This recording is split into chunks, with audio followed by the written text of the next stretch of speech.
গাজল দুগ্ধ ও ছানা ব্যবসায়ী যাদব সমিতির উদ্যোগে ভগবান শ্রীকৃষ্ণের জন্মাষ্টমী পূজার দ্বিতীয় দিনের অনুষ্ঠানে রবিবার রাত্রিতে প্রথমে বিশেষ অতিথিদের বরণ করে নেন।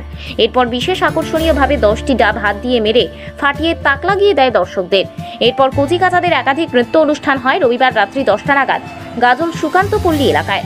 উপস্থিত ছিলেন গাজল দুগ্ধ ও ছানা ব্যবসায়ী যাদব সমিতির সভাপতি শ্যামল ঘোষ, সহসভাপতি কার্তিক ঘোষ, সেক্রেটারি রাজা ঘোষ সহ সেক্রেটারি দিলীপ ঘোষ, চিরঞ্জিত ঘোষ, রাজকুমার ঘোষ, তপন ঘোষ, ধনা ঘোষ ও গাজল ব্লক যাদব সভা সভাপতি ছবিলাল ঘোষ, সম্পাদক মধুসূদন ঘোষ, যাদব মহাসভার রাজ্যের সভাপতি শ্যামচাঁদ ঘোষ, গাজল মহাবিদ্যালয়ের প্রফেসর শ্যামকুমার ঘোষ। রাজকুমার ঘোষ বলেন, তাদের গাজল দুগ্ধ ও ছানা ব্যবসায়ী যাদব সমিতির দ্বিতীয় দিনের পুজো জমে উঠেছে। মালদা থেকে আগত বাপি ঘোষ তিনি 10টি ডাব হাতে মেরে ভেঙে দ্বিতীয় দিনের অনুষ্ঠান শুভ সূচনা করেন। এছাড়া একাধিক নৃত্য সাংস্কৃতিক অনুষ্ঠান হয়। যারা ভালো নাচবে তাদেরকে পুরস্কার দিয়ে পুরস্কৃত করা হবে। আগামী দিন অর্থাৎ সোমবার শেষ দিনের অনুষ্ঠান রয়েছে প্রতিমা নিরঞ্জন। একটু সহযোগিতা আপনারা সবাই করবে। জয় যাদব, জয় যাদব, হাততালি হাততালি।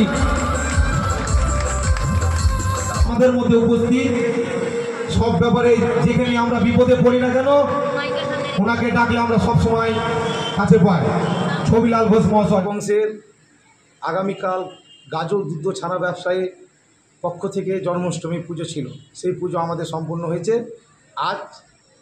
আজ সেখানে সাংস্কৃতিক অনুষ্ঠান আছে এবং চলছে।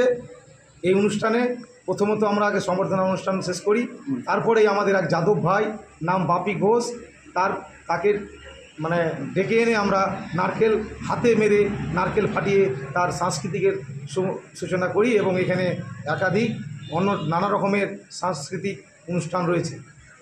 আগামী দিন আমাদের এই অনুষ্ঠানের শেষে আগামী দিন থাকছে বিসর্জনের পরেই আমাদের শেষ। আপনার নাম? আমার নাম রাজকুমার ঘোষ, গাজল দুগ্ধ ছানা ব্যবসায়ী যাদব সমিতি হিসাব রক্ষক।